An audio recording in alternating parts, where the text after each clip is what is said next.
জানো ভালো ছেলে মানে কি?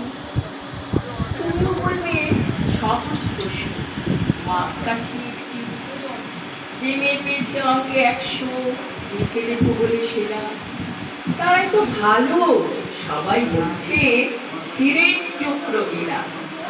কাগজে এদের ছবি ছাপা হয়, টিভিতে দেখায় মুখ। ওদের জন্য আমারই তো ভাই আনন্দে ভরে বুক। তবু কেন জানো তোমাকে বলছি, দেখে শুনে পাই ভয়। শুধু এত এত নম্বর পেলে ভালো ছেলে মেয়ে হয়? আচ্ছা ধরো না, যে মেয়ে পেয়েছে অঙ্কে অনেক কম, তার গান শুনে মুগ্ধ সবাই, হাততালি হরদম। ওই যে ছেলেটা পাশ করে গেছে এবারেও টেনে টুনে, বলতে কি ভাই আমরা অবাক ওর আবৃত্তি শুনি। নাটকেও ওর নেশা আছে খুব, পরের বিপদে ছোটে। পাড়ার তিনি বাংলায় নাকি 30 পেয়েছে মোটে, কিন্তু মেয়েটা খেলাধুলোতে 10খানা গায়ে নামে। সত্যি বলো তো, তুমিও বলবে ওরা নয় কেউ দামি?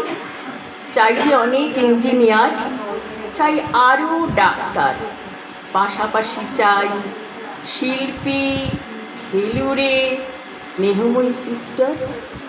কম নম্বর পাওয়া ছেলেটাই কারিগর বলে আজ দেশটা গড়তে দেখো ওরও হাতে কত দরকারি কাজ। পরের দুঃখে কাতর যে মেয়ে মুখটা করেছে কালো, কম নম্বর পেয়েছে বলে কি বলবে না ওকে ভালো? অভাবের টানে কলেজে পড়েনি, ছোট দলমার বাড়ি, তবু ছেলেটা বাবা মাকে দেখে, ভাড়াতে চালাই গাড়ি। তাই বলছি কি, শুধু নম্বরে হয় নাকি মাপকাঠি? ভালো ছেলে মেয়ে বলতে কি ভাই, মানুষ চাইছি খাঁটি। নমস্কার।